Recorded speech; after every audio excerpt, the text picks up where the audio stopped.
3. Pour quel motif Dieu provoque-t-il ou permet-il la maladie? Incontestablement, parfois pour punir les coupables. Nous avons, dans un paragraphe précédent, rappelé quelques exemples concrets dans ce sens. On peut ajouter des menaces d'une portée plus générale. La maladie figure en bonne place parmi les moyens dont le Dieu de la loi va user pour corriger son peuple infidèle. Lévitique 26, versets 16 et 25. Nous lisons Lévitique 26 à partir du verset 14. « Mais si vous ne m'écoutez point et ne mettez point en pratique tous ces commandements, si vous méprisez mes lois, et si votre âme a en horreur mes ordonnances, en sorte que vous ne pratiquiez point tous mes commandements et que vous rompiez mon alliance, voici alors ce que je vous ferai. J'enverrai sur vous la terreur, la consomption. » Alors le terme consomption vient du latin consumptio, qui veut dire consumer, et en médecine, c'est un terme un peu vieilli, mais qui désigne l'amaigrissement progressif qui précède souvent la mort dans la plupart des maladies chroniques et surtout dans la tuberculose. On parle d'une fièvre de consomption. Retour au texte. « J'enverrai sur vous la terreur, la consomption et la fièvre, qui rendront vos yeux languissants et votre âme souffrante, et vous sèmerez en vain vos semences. Vos ennemis les dévoreront. Je tournerai ma face contre vous, et vous serez battus devant vos ennemis. Ceux qui vous haïssent domineront sur vous, et vous fuirez sans que l'on vous poursuive. Si, malgré cela, vous ne m'écoutez point, je vous châtierai 7 fois plus pour vos péchés. Je briserai l'orgueil de votre force, je rendrai votre ciel comme du fer, et votre terre comme de l'airain.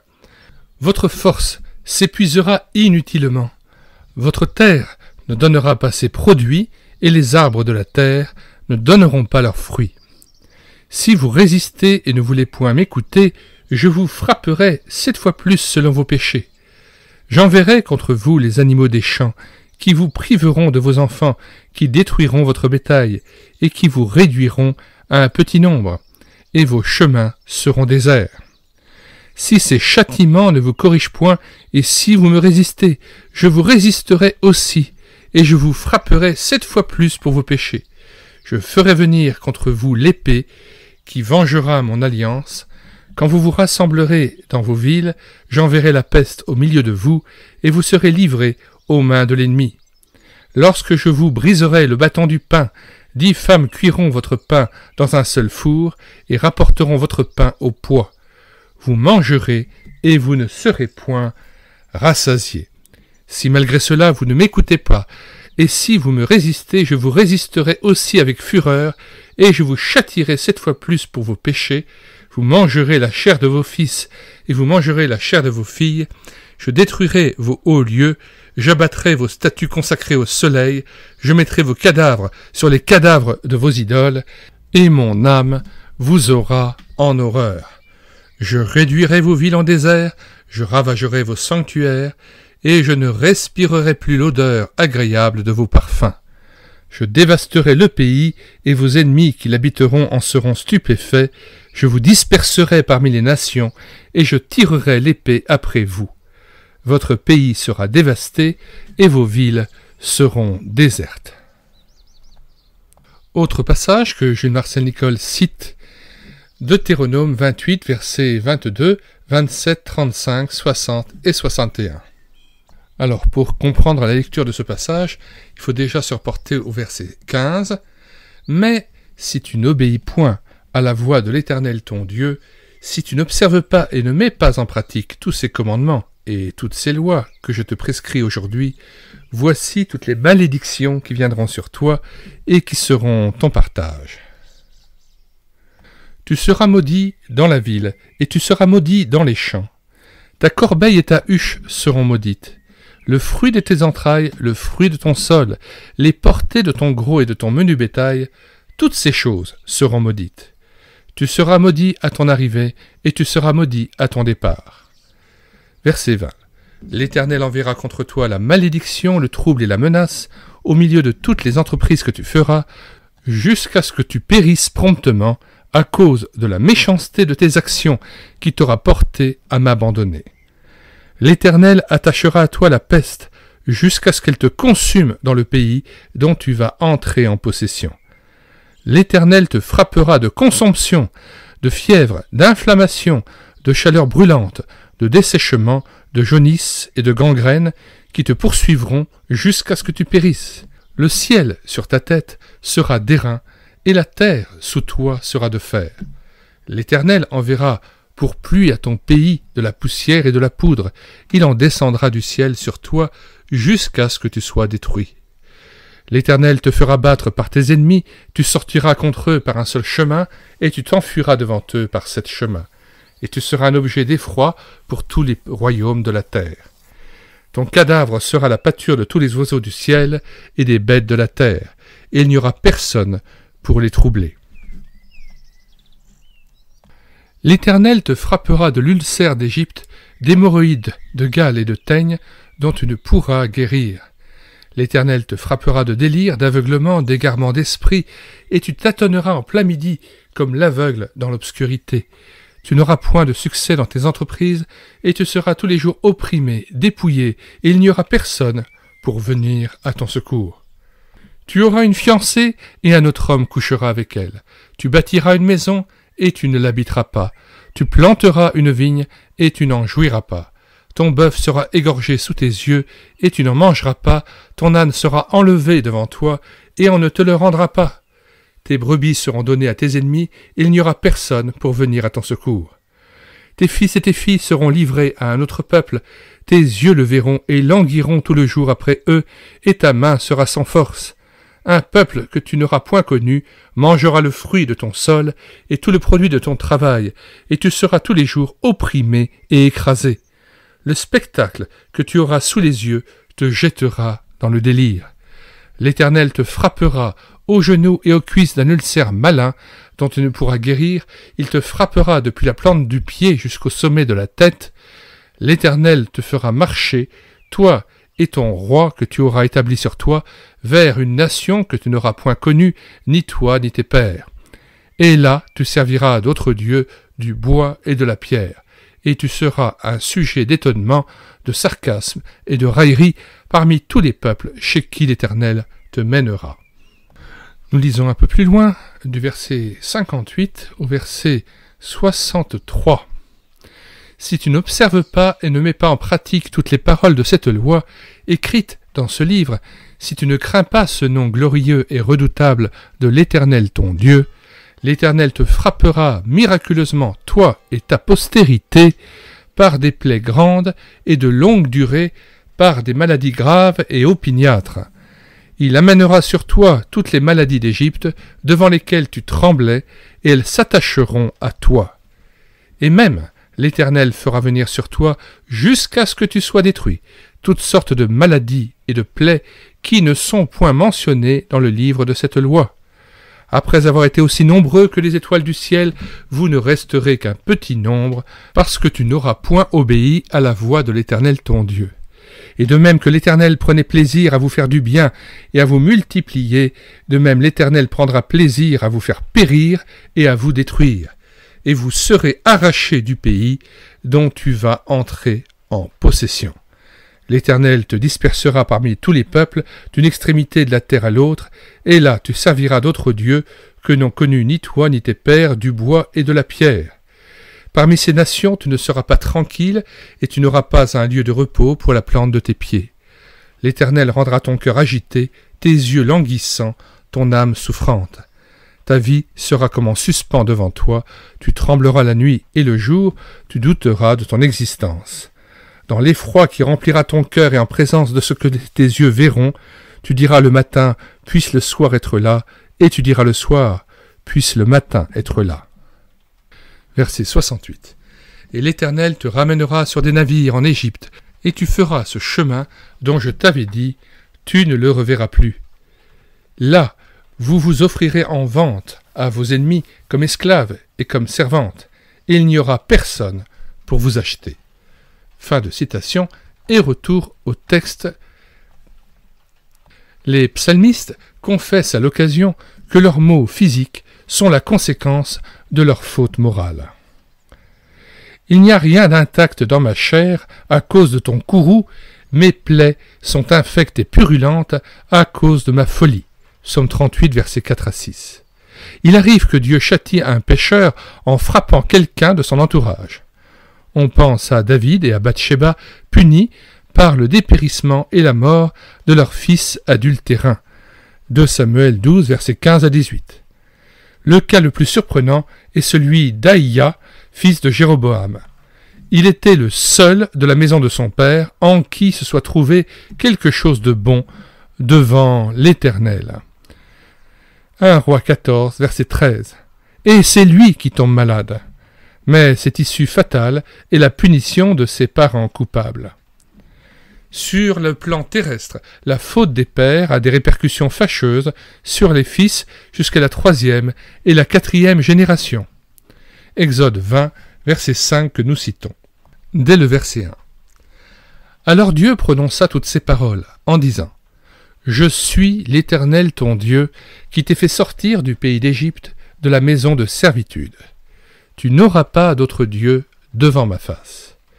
Tu ne te feras point d'image taillée, ni de représentation quelconque des choses qui sont en haut dans les cieux, qui sont en bas sur la terre, et qui sont dans les eaux plus bas que la terre.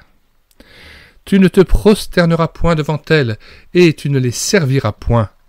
Car moi, l'Éternel ton Dieu, je suis un Dieu jaloux, qui punit l'iniquité des pères sur les enfants, jusqu'à la 3e et la 4e génération de ceux qui me haïssent, et qui fait miséricorde jusqu'en 1000 générations à ceux qui m'aiment et qui gardent mes commandements. » Fin de citation et retour au texte.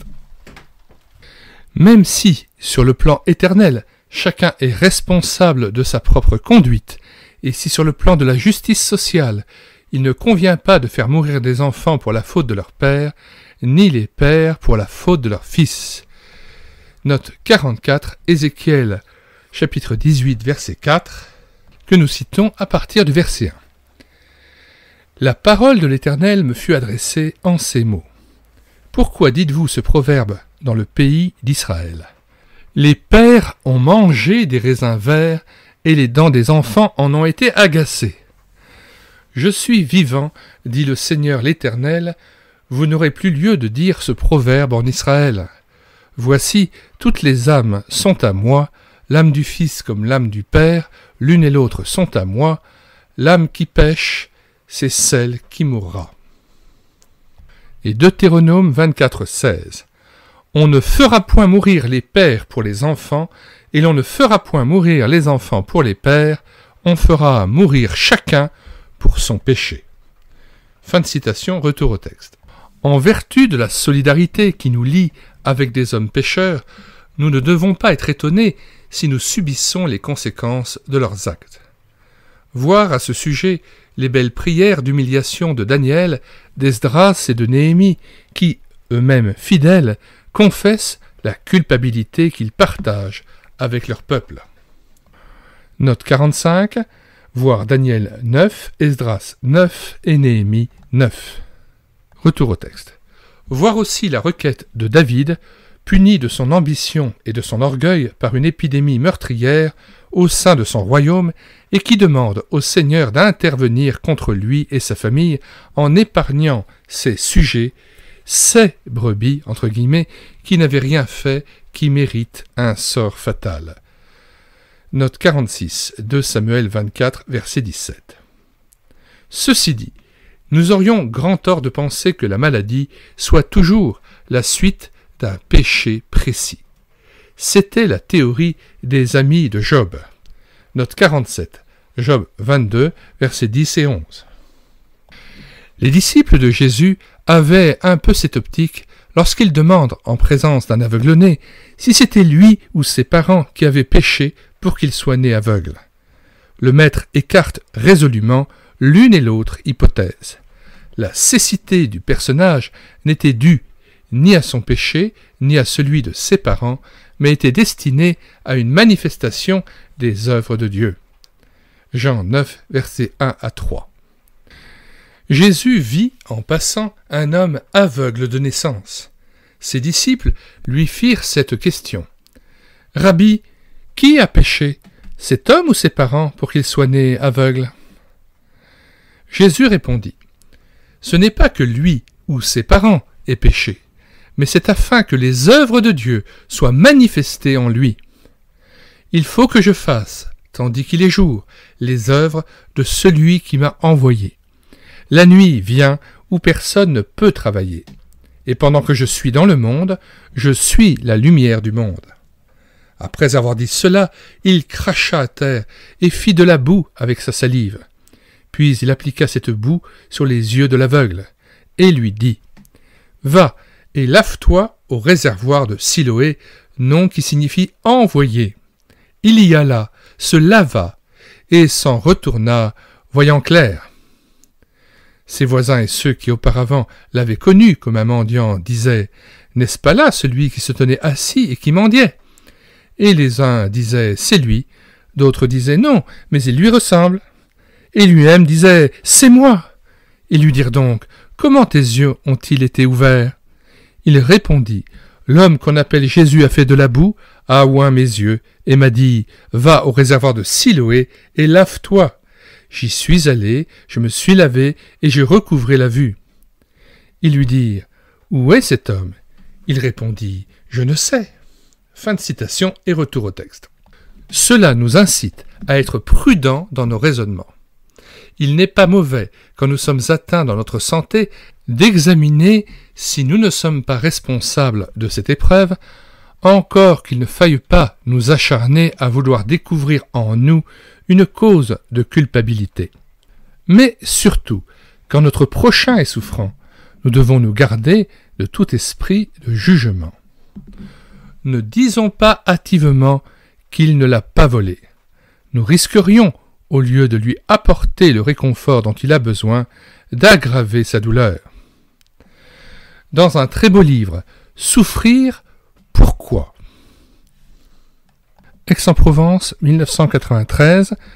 Je viens de le commander chez Carpus, le numériserai et le mettrai sous peu sur le site internet médiathèque-chrétienne.fr.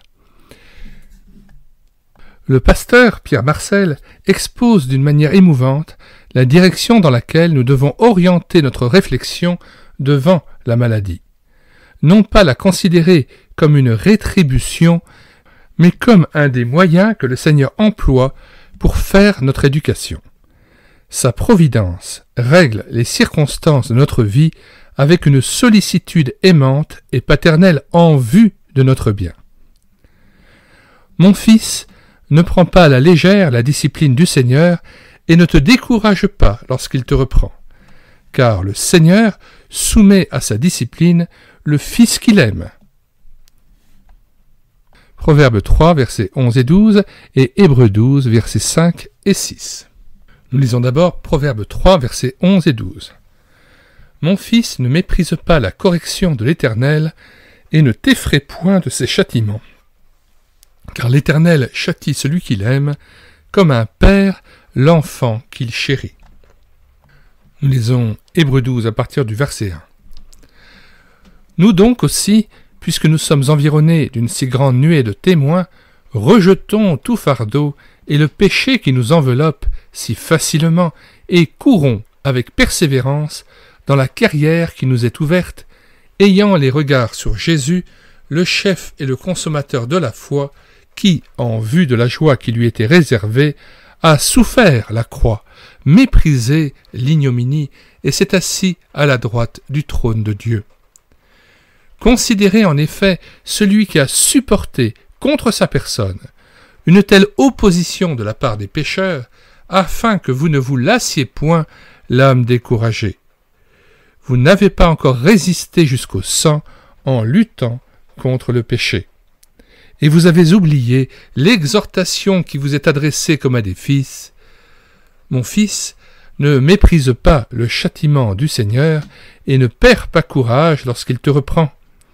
Car le Seigneur châtie celui qu'il aime, et il frappe de la verge tous ceux qu'il reconnaît pour ses fils. Supporter le châtiment, c'est comme des fils que Dieu vous traite, car qui est le fils qu'un père ne châtie pas? Mais si vous êtes exempt du châtiment auquel tous ont part, Vous êtes donc des enfants illégitimes et non des fils. D'ailleurs, puisque nos pères selon la chair nous ont châtiés et que nous les avons respectés, ne devons-nous pas, à bien plus forte raison, nous soumettre au Père des esprits pour avoir la vie? Nos pères nous châtiaient pour peu de jours, comme ils le trouvaient bon, mais Dieu nous châtie pour notre bien, afin que nous participions à sa sainteté.